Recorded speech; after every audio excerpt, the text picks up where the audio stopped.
नमस्कार मित्रांनो, ठरलं तर मग या मालिकेच्या आजच्या भागात आता सायली आणि अर्जुन लोखंडेच्या घरी आलेले असतात. तर लोखंडे हात जोडत सायली आणि अर्जुनला म्हणू लागतात, बोला ना, तुम्हाला काय बोलायचं होतं? तुम्हाला काय प्रश्न विचारायचे होते ना, ते विचारा. आम्ही तुम्हाला सगळ्या प्रश्नांची अगदी खरी खरी उत्तर देऊ. तसंही नेहमीच आम्ही खरंच बोलतो. तर आता सायली त्यांच हे बोलणं ऐकताच विचारते, काय म्हणालात? तर ते म्हणतात, नाही म्हणजे यावेळी आम्ही नक्कीच खरं बोलू. तर सायली म्हणते, हो ना, मग आता माझ्या एका प्रश्नाचं उत्तर द्या. मी तुमची मुलगी नाही हे तर सिद्ध झालंच आहे. मग माझा फोटो तुमच्या भिंतीवरच्या फॅमिली फ्रेममध्ये काय करतोय या प्रश्नाचं उत्तर तर मला मिळायलाच. हो, आता मात्र लोखंडे आणि त्यांची बायको दोघेही शांतच होतात. ते दोघेही एकमेकांकडे पाहू लागतात. अर्जुन म्हणतो, बोला ना, कारण ज्यावेळी मी तुमच्याकडे आलो होतो त्यावेळी तुमच्या फॅमिली फोटोमध्ये मी सायलीचा, माझ्या बायकोचा फोटो पाहिला होता आणि म्हणूनच मला वाटलं की तुम्ही तिचे आईवडील आहात आणि याच कारणास्त मी तुम्हाला आमच्या घरी घेऊन गेलो, परंतु तो माझा मूर्खपणा होता. खरं तर सायली तुमची मुलगीच नाहीये हे सिद्ध झालंच आहे. पण आता तुम्हाला आम्हाला या प्रश्नाचे उत्तर द्यावंच लागेल की तुमच्या फ्रेममध्ये माझ्या बायकोचा फोटो आलाच कुठून? आता मात्र लोखंडे काहीच बोलत नसतात. ते पूर्णपणे घाबरून गेलेले असतात. तर आता सायली लोखंडे आणि त्यांच्या बायकोला म्हणू लागते, ठीक आहे, तुम्हाला जर प्रश्नाचं उत्तर द्यायचं नसेल, खरं सांगायचं नसेल, तर काहीच हरकत नाही, आम्ही येतो आहोत, चला आपण निघूयात. पण तुम्ही इन्स्पेक्टर सामत यांना इथूनच फोन करता की गाडीत बसल्यावर? अर्जुन म्हणतो, गाडीत बसल्यावर कशाला? इथूनच फोन करतो म्हणजे ते लगेच इथे येऊ शकतात ना. आणि असं म्हणत आता अर्जुनने फोन करण्यासाठी मोबाईल हातात घेतलेला असतो. आता मात्र लोखंडे अर्जुनच्या हातापाया पडत म्हणतात, अहो जावया बापू, असं काही करू नका. तुम्ही काय करता हे थांबवा बघू, मी तुम्हाला सगळं काही सांगायला तयार आहे. अर्जुन म्हणतो, मग बोला ना. लोखंडे म्हणतात, अहो प्लीज, तुम्ही पोलिसांना फोन नका करू. तुम्हाला माहीत आहे ना, मागच्या वेळी मी जेलमध्ये होतो, तुम्हीच तर मला जेलच्या बाहेर काढले ना. मग त्यावेळी मला खरंच खूप त्यांनी मारलं आणि त्याचे वळ अजूनही माझ्या अंगावर आहेत. अजूनही अंग खूप दुखते. आणि आता जर तुम्ही मला पुन्हा एकदा जेलमध्ये टाकलं तर ती लोक माझी हाडही मोडून ठेवतील. नका नका, असं प्लीज काही करू नका, मी तुमच्या पाया पडतो. तर आता मैनावती त्यांना म्हणू लागते, अहो तुम्ही सुद्धा सगळं काही का लपवताय? सांगून टाका ना, कशासाठी सगळं काही लपवताय? असं म्हणत आता मैनावती सदाशिव यांना सगळं काही सत्य सांगायला सांगते. तर आता अर्जुन सदाशिव यांना म्हणतो, बोला, जे काही घडलं असेल ते आम्हाला खरखर ऐकायचं आहे, काही खोटं ऐकायचं नाही. जे घडलं असेल ते तुम्हाला खरंच सांगावंच लागेल, नाही तर. आता मात्र सदाशिव पुन्हा एकदा घाबरतात आणि म्हणतात, नाही, नको नको, तुम्ही फोन वगैरे करू नका, मी सांगतो सगळं काही. असं म्हणत आता लोखंडे घडलेला सर्व प्रकार अर्जुनला सांगू लागतात. ते म्हणू लागतात, तुम्ही जो भिंतीवर फोटो पाहिलात तो फोटो खोटा होता. तो फोटो तयार केला गेला होता. कारण खरं तर मला 4च मुली आहेत, टीना, मीना, रीना. असं म्हणत ते त्या आमच्या मुलींची नाव सांगतात आणि म्हणतात, जी 5वी मुलगी फोटोमध्ये तुम्ही पाहिलीत ती आमची मुलगीच नव्हती. खरं तर तो फोटो चिकटवला गेला होता. म्हणजे ते कम्प्युटरद्वारे केलं जातं. तसं म्हणजे कोणाला वाटू नये की तो फोटो खोटा आहे. खरा वाटावा यासाठी ज्याप्रमाणे केलं जातं तसंच काहीतरी केलं होतं. तर आता अर्जुन म्हणतो, खरं सांगताय तुम्ही हे? तर मैनावती म्हणते, हो हो, हे सगळं काही त्या माणसाने केलं होतं. त्याच माणसाने आम्हाला सांगितलं की हा फोटो तुम्ही भिंतीवर लावायचा आहे आणि म्हणूनच त्याने जसं सांगितलं तसंच आम्ही सगळं काही केलं. कारण त्यासाठी त्याने आम्हाला तशी रोकडही दिली होती. आम्हाला रोकड दिली आणि म्हणूनच आम्ही त्याचं काम करायला तयार झालो. हे सगळं काही त्या माणसानेच आम्हाला करायला सांगितलं होतं आणि म्हणूनच त्याच्या सांगण्यावरून आम्ही हे सगळं काही केलं होतं. तर दुसरीकडे पाहायला मिळतं अश्विन घरी आलेला असतो, अस्मिताला चेक करतो. आता अस्मिता शुद्धीवर आलेली असते. तर अश्विन अस्मिताला विचारतो, अस्मिताई काय झालंय? अगं कसलं टेन्शन घेतलेस तू? तुझा बीपी सुद्धा लो झालाय, पल्स सुद्धा लो दाखवतायत, नक्की काय झालंय सांगशील का? अगं खरं तर या अवस्थेत असं काही घडणं खरंच खूप धोक्याचं आहे, कारण बाळासाठी ही गोष्ट चांगली नाहीये. त्यामुळे प्लीज स्वतःला सावर. तर आता अस्मिता अश्विनला प्रश्न करत म्हणते, परंतु जर टेन्शन घेण्यासारखं आणि विचार करण्यासारखं काही घडलं असेल तर मग काय करायचं? आता मात्र अस्मिताच्या या प्रश्नामुळे कोणाला काहीच कळत नसतं. सर्वजण अस्मिताकडे पाहत असतात. अस्मिताचा चेहरा उतरलेला असतो, ती खूप नर्वस असते. तर पूर्णाजी अस्मिताला सावरतात आणि म्हणू लागतात, अस्मिता अग तोच विचार किती वेळ करणार आहेस? माझी तर पूर्ण खात्री आहे तो सचिन होता, आणि सचिन इथे कसा असेल सांग बघू. तर अस्मिता म्हणते, मग तो जर इथे नाहीये आणि तो जर माझ्या समोर आलाच नाहीये तर मग तो माझा फोन का उचलत नाहीये?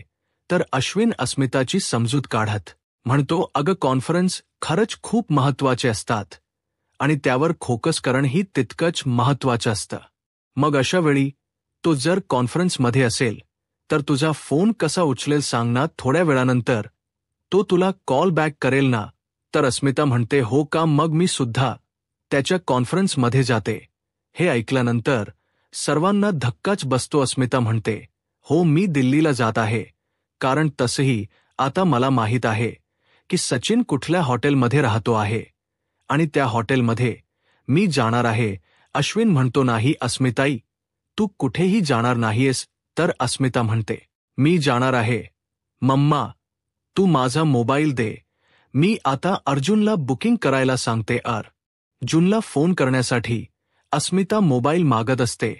कल्पनाताई म्हणतात, नाही देणार. अस्मिता चिडते आणि म्हणू लागते, मम्मा प्लीज अग माझा मोबाईल दे ना. तर आता ना इलाजाने कल्पनाताई अस्मिताकडे मोबाईल देतात. अस्मिता आता अर्जुनला फोन करायला घेते, परंतु अर्जुन काही फोन उचलत नसतो. अस्मिता म्हणू लागते, हा अर्जुन फोन का उचलत नाहीये? आता मलाच बुकिंग करावं लागेल. अश्विन आता अस्मिताच्या हातातील मोबाईल काढून घेतो आणि म्हणू लागतो, अस्मिताई प्लीज शांत हो, तू असं काहीही करणार नाहीयेस आणि तू कुठेही जाणार नाहीयेस, कारण अशा अवस्थेमध्ये आम्ही तुला ट्रॅव्हल करायला नाही देणार. अस्मिता म्हणते, का मी आजारी आहे का? तर अश्विन म्हणतो, अगं पण तू तर. अस्मिता म्हणते, काय झालं? गरोदर बायका ट्रॅव्हलिंग नाही का करत? मी जाणार आहे, माझं फायनल ठरलं आहे. काही झालं तरी मी दिल्लीला जाणार. आता मात्र अस्मिता कुणाचं काही ऐकून घ्यायला तयारच नसते. तर दुसरीकडे लोखंड्यांचं बोलणं ऐकल्यानंतर अर्जुनला धक्काच बसतो. अर्जुन विचारतो, काय कोण होता तो माणूस? परंतु आता लोखंडे म्हणू लागतात, नाही मला नाव तर आठवत नाहीये. अर्जुन म्हणतो, बरं नाव आठवत नाहीये ना? असं म्हणत आता अर्जुन पोलिसांना फोन करण्यासाठी मोबाईल हातात घेतो. तेव्हा मात्र लोखंडेंना लगेच नाव आठवतं. लोखंडे म्हणू लागतात, गणपत शिकरे. परंतु मैनावतींच्या चांगलंच लक्षात असतं. मैनावती म्हणते, गणपत नाही, महिप्त शिकरे. आता महिप्त शिकरे हे नाव ऐकल्यानंतर अर्जुन आणि सायलीला धक्काच बसतो. अर्जुन म्हणतो, काय महिप्त शिकरे? तर आता सदाशिव लोखंडे म्हणू लागतात की हो महिपा शिकरे, अगदी बरोबर ऐकलत तुम्ही, कारण त्याच माणसाने आम्हाला हे सगळं काही करायला सांगितलं होतं. त्यानेच आम्हाला सांगितलं होतं की हा फोटो भिंतीवर लावायचा, परंतु आम्ही त्याला नकार देत होतो. मैनावती म्हणते, हो ना, आम्ही त्याला नकार देत होतो, परंतु त्या माणसाने सांगितलं, जर तुम्ही माझं काम केलात तर मी तुम्हाला रोकड देईन, आणि नाहीच ऐकलात तर तुमचं नरड आवळेन. आता मात्र आम्ही पूर्णपणे घाबरून गेलो होतो. आमचा जीव आमच्यासाठी महत्वाचा होता. तो माणूस म्हणाला की तुम्हाला मारून टाकेल, आणि म्हणूनच आम्हाला हे काम करावं लागलं. सदाशिव लोखंडे म्हणू लागतात, हो ना खरं तर आम्हाला 4च मुली. बुबली ही आमची मुलगी नाही, तरी सुद्धा ती आमची मुलगी आहे असं त्यानेच आम्हाला तुम्हाला सांगायला सांगितलं होतं, आणि आम्हाला त्याच्या म्हणण्याप्रमाणेच वागावं लागलं. मैनावती आता सायलीला म्हणू लागते, सायली अगं तू तरी समजून घे ना, तर सायली म्हणते, तुम्ही दोघंही समजून घेण्याच्या पलीकडे गेला आहात. तुम्ही एका गुंडाच्या सांगण्यावरून एक चांगलं कुटुंब उद्ध्वस्त करायला निघाला होता. अहो, तुम्ही काय करता हे तुम्हाला तरी कळते का? तर सदाशिव आणि मैनावती लोखंडे म्हणू लागतात, मग आम्ही काय करणार होतो? त्याने तर आम्हाला मारण्याची धमकी दिली होती आणि म्हणूनच त्या भीतीपोटी आम्हाला हे सगळं काही करावं लागलं. तर अर्जुन त्यांना विचारतो की तुम्ही आता तरी खरं बोलत आहात ना? तर सदाशिव लोखंडे म्हणू लागतात, हो आम्ही खरं बोलत आहोत. तर मैनावती म्हणते की हो, मी देवाची शपथ घेऊन सांगते की आता जे काही आम्ही बोललो ते अगदी खरं आहे. मी यांची शपथ घेऊन सांगते, आम्ही सगळं काही तुम्हाला खरं सांगितलं आहे. आता सायली आणि अर्जुनला प्रश्न पडलेला असतो की हे सगळं काही महिप्त शिकरेनी का करायला सांगितलं असावं, आणि म्हणूनच अर्जुन त्यांना प्रश्न करत म्हणतो, तुम्हाला हे सगळं काही महिप्त शिकरेनी का करायला सांगितलं? तर सायली म्हणते, हो ना, तुमच्या आणि महिप्त शिकचा नक्की काय संबंध आहे? तर मैनावती म्हणते, नाही, आमच्या आणि त्यांचा काहीच संबंध नाही. त्यांनी जेवढं सांगितलं तेवढंच आम्ही केलं. खरंच झाला त्यावेळीचे क्षण आठवतात का तुला? मग प्रतिमा आठवण्याचा प्रयत्न कर. प्रतिमा आत्या आठवण्याचा प्रयत्न करू लागतात, परंतु त्यांना त्रास होत असतो. प्रतिमा आत्या म्हणतात, नाही, मला काहीच आठवत नाही. रविराज सर म्हणतात, ठीक आहे, तू शांत हो बरं. तर दुसरीकडे गुरुजींच बोलणं ऐकल्यानंतर तिथून साक्षी निघून जात असते. गुरुजी म्हणतात, थांब पोरी, तुझ्या डोक्यात असणार वादळ मला कळते. संशयात चक्र तुझ्या डोक्यात आहे आणि त्याचे उत्तर काही तुला सापडत नाहीये. तुझा चेहराच सांगतोय की संशयाचं चक्र तुझ्या डोळ्यासमोर आहे आणि या सगळ्यातून बाहेर पडणं हे खरंतर तुझ्यासाठी खूप कठीण होऊन बसलं आहे. आता त्यांच हे बोलणं ऐकल्यानंतर साक्षी त्यांना प्रश्न करत विचारते की कोण आहात तुम्ही? तर ते साक्षीला उत्तर देत म्हणतात, मी कोण, तू कोण? हे सगळं काही वर बसलं आहे त्यालाच माहीत आहे. त्याच्याच इशायावर नाचणाया बाहुल्याचा आहोत आपण. पण एक मात्र खरं, तुझ्याकडून त्याची सेवा खरंच खूप कमी पडते पोरी. खरं सांगू का तर तुझ्या पाप पुण्याच्या तराजूमध्ये पापांचा तराजू तुझा जड होत चाललाय पोरी, आणि या सगळ्यामध्ये पुण्याच पाड मात्र वरती तरंगतच राहिलाय पोरी. आता तुला तेही जड करावं लागेल. आता मात्र साक्षीला त्यांचेही बोलणं काहीच कळत नसतं, परंतु साक्षीची कर्म मात्र त्यांनी सगळी काही अगदी सांगितलेली असतात. आता साक्षी त्यांना म्हणते, तुम्ही काय बोलताय नक्की? मला तर काहीच कळत नाहीये. तर ते साक्षीला सल्ला देत म्हणतात, देवी आईची सेवा कर मनोभावी, तिची आराधना कर. मग बघ, तुझ्या भोवती साचलेलं हे कर्माच जे धोक आहे ना, जे पापांच धोक आहे, ते आपोआपच कमी होईल. घरातील व्यक्तींना देवी आईची सेवा करू देत पोरी, परंतु तुझ्यासोबत तुझ्या जवळच्या व्यक्तीला घेऊन तू देवी आईची मनोभावे आराधना कर. मग बघ. तर साक्षी त्यांना म्हणते, हे सगळं केल्यानंतर खरंच काही होईल का माझ्या आयुष्यात? खरंच या सगळ्यामुळे माझ्या आयुष्यात काही फरक पडेल का? माझं मन शांत होईल का? हे सगळं केल्यानंतर मला माझं आयुष्यात जसं जगायचं आहे तसं जगता येईल का? माझ्या सगळ्या इच्छा पूर्ण होतील का? याने काही फरक पडेल का? असे असंख्य प्रश्न साक्षी त्या गुरुजींना विचारते. तर गुरुजी साक्षीला प्रश्नाचे उत्तर देत म्हणतात की हो, निश्चिंतरा, नक्कीच फरक पडेल. तू फक्त प्रयत्न करून बघ. तुझ्या समोर आता अंधार आहे, परंतु एक ना एक दिवस हेही दिवस संपतील आणि सुखाचे दिवस नक्कीच येतील. तर आता साक्षी म्हणू लागते, खरंच असं होईल का? तुम्ही काय बोलताय मला काहीच कळत नाही, परंतु तुम्ही जे बोलताय तसं सगळं काही होईल यावर आता मला विश्वास ठेवावा लागेल. आणि म्हणूनच साक्षी त्यांना काही पैसे द्यायला जाते. तर ते म्हणू लागतात, नाही पोरी, मला काही पैसे वगैरे नको आहेत.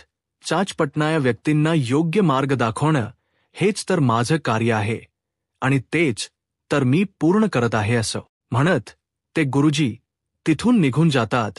आता मात्र गुरुजींच्या बोलण्याचा साक्षीला काहीच अर्थ लागत नसतो.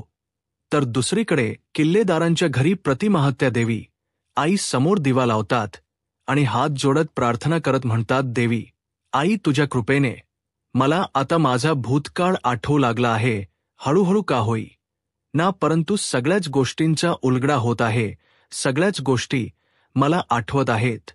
परंतु ज्या गोष्टींचा मला त्रास होतो, ज्या गोष्टींमुळे मी अस्वस्थ होते आणि ज्या गोष्टी भूतकाळात घडून गेल्या आहेत आणि जी गोष्ट आठवायला हवी तीच गोष्ट का आठवत नाहीये सतत, त्या गोष्टींचा त्रास का होतोय, ती गोष्ट फक्त मला स्वप्न म्हणूनच का दिसती आहे, ती गोष्ट काय आहे हे मला का कळत नाहीये, या सगळ्याचा मला खरंच खूप त्रास होतोय देवी आई, लवकरात लवकर तेही सत्य माझ्या समोर येऊन देत.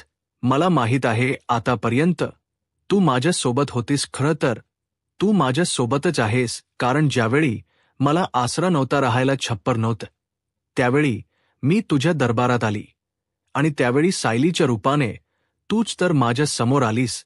आता प्रतिमा आत्यांना ते सर्वक्षण आठवू लागतात. सायली आणि प्रतिमा आत्यांची भेट देवी आईच्या मंदिरातच घडलेली असते आणि देवी आईच्या कृपेने सायली प्रतिमा आत्यांच्या आयुष्यात आलेली असते. खरं तर प्रतिमा आत्यांची ती मुलगीच असते. सायलीचा तो मायेचा स्पर्श, सायलीने दिलेला आधार आणि सुभेदारांच्या घरी प्रतिमा आत्यांनी कित्येक वर्षानंतर टाकलेलं पहिलं पाऊल, हे सगळं काही त्यांना आठवत असतं. सायलीने भरवलेला मायेचा घास आणि मांडीवर थोपटत त्यांच्या डोक्यावरून फिरवलेला मायेचा हात आणि मायेने गायलेली त्यांच्यासाठी अंगाई, हे सगळं काही प्रतिमा आत्यांना आठवत आणि देवी आईचे आभार मानत प्रतिमा आत्या म्हणू लागतात, हे सगळं काही मला आठवत्य आणि या सगळ्याला तू मला साथ दिली आहेस.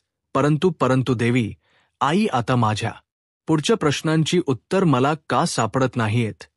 आणि त्याचवेळी एक देवी आईच्या डोक्यावर ठेवलेल फूल खाली पडतं. खरं तर देवी आईचा तो शुभ संकेत असतो. प्रतिमा त्या खुश होतात आणि म्हणू लागतात, देवी आई, म्हणजे तू आता मला यापुढेही मदत करणार आहेस ना. खरं तर हा मी तुझा शुभ संकेत मानत आहे आणि म्हणूनच मी तुझ्या मंदिरामध्ये तुझे आशीर्वाद घेण्यासाठी येत आहे, असं म्हणत आता प्रतिमा आत्या देवी आईचा आशीर्वाद घेण्यासाठी तिच्या मंदिरात जायचं ठरवतात. तर दुसरीकडे सायली आणि अर्जुन लोखंडेच्या बोलण्याचा विचार करत असतात. अर्जुन म्हणू लागतो, मला तरी आतापर्यंत असंच वाटत होतं की ते लोखंडे चोरीमारी करण्यासाठी आपल्या घरी आले होते, परंतु आज त्यांच्या बोलण्यातून सगळं काही वेगळंच निघालं. त्यांनी या सगळ्याशी महिप्त शिकरेचा संबंध आहे असं सांगितलं आहे. तर सायली म्हणू लागते, मला तर तेच कळत नाही की या सगळ्याशी महिप्त शिकरेचा नक्की काय संबंध असेल. तर अर्जुन म्हणतो, असं तर नाही ना की महिप्त शिकरेची मुलगी जेलमध्ये होती आणि तिथेच ती मेली आणि म्हणूनच या सगळ्याचा सूड उगवण्यासाठी तो हे सगळं काही करत असेल. सायली म्हणते, अर्थातच काहीच सांगता येत नाही, कारण तो महिप्तच शिकरे आहे, तो कुठल्याही थराला जाऊ शकतो. पण आता आपण काय करायचं आहे. तर अर्जुन म्हणतो, आता त्या बाईला जाऊन भेटायचं आहे. सायली म्हणते, आपण त्या बाईशी जाऊन बोलूयात. तर अर्जुन म्हणतो की हो, त्या बाईला जाऊन भेटायचं आहे, ज्या बाईजवळ या लोखंडेनी आपल्या मुलीला दिलं होतं, म्हणजे सगळ्या प्रश्नांची उत्तर मिळतील. सायली म्हणते, आपण उद्याच जाऊयात का. अर्जुन म्हणतो की हो चालेल, उद्या सकाळी आपण जाऊ आणि त्यानंतर मी तिथूनच ऑफिसला जाईल. आता हे सायली आणि अर्जुनच बोलणं प्रियाने ऐकलेलं असतं. तर येणाऱ्या पुढील भागामध्ये आपल्याला पाहायला मिळतं की प्रतिमा हत्यांना घेऊन सायली देवी आईच्या मंदिरात आलेली असते. आता प्रतिमा देवी आईच्या मंदिराजवळ येताच सायलीला म्हणू लागतात, सायली, अगं देवी आईच्या मंदिरात किती प्रसन्न वाटते ना. सायली म्हणते, हो ना, आणि आज खास कारणही तसं आहे, तुमची स्मृती परत आली आणि म्हणूनच आपण देवी आईचा आशीर्वाद घेण्यासाठी इथपर्यंत आलो आहोत, असं म्हणत आता सायली आणि प्रतिमा त्या देवी आईचा आशीर्वाद घेण्यासाठी मंदिराच्या पायात चढत असतात. तर इकडे गुरुजींनी सांगितल्याप्रमाणे महिप्त शिखरे देवी आईची आराधना करण्यासाठी, अभिषेक करण्यासाठी मंदिरात आलेले असतात. तर दुसरीकडे अर्जुन त्या बाईंना भेटण्यासाठी आलेला असतो. तर त्या बाई आताम हाणू लागतात की हो, याच मुलीबद्दल मी बोलत आहे. तर अर्जुन म्हणतो, तुम्ही या मुलीबद्दल बोलत आहात, शी पाकीट मारायची वगैरे. तर त्या बाई म्हणतात की हो, आतापर्यंत मी याच मुलीबद्दल बोलत आहे आणि सगळ्यांच्या प्रश्नांची उत्तर देत आहे. तर अर्जुन त्यांना विचारतो, याच मुलीबद्दल म्हणजे अजून तुम्ही कोणाला उत्तर दिलंत? तर त्या बाई म्हणू लागतात, महिप्त शिखरे हे सुद्धा हेच विचारत होते. आता मात्र अर्जुनला काहीच कळत नाही हे बोलणं ऐकल्यानंतर. खरं तर अर्जुनला धक्का बसतो. आता अर्जुन या सगळ्याच्या मुळापर्यंत कशा प्रकारे जाईल? तर दुसरीकडे आता प्रतिमा हत्या आणि महिप्त शिखरे समोर मोरासमोर येताच प्रतिमांना त्यांचा भूतकाळ आठवेल का? देवी आईचा संकेत खरा ठरेल का? अशा असंख्य प्रश्नांची उत्तर आपल्याला लवकरच पाहायला मिळणार आहेत. आता पुढे काय होईल हे पाहायला आत्ताच माझा महाराष्ट्र या यूट्यूब चॅनलला सबस्क्राईब करा. धन्यवाद.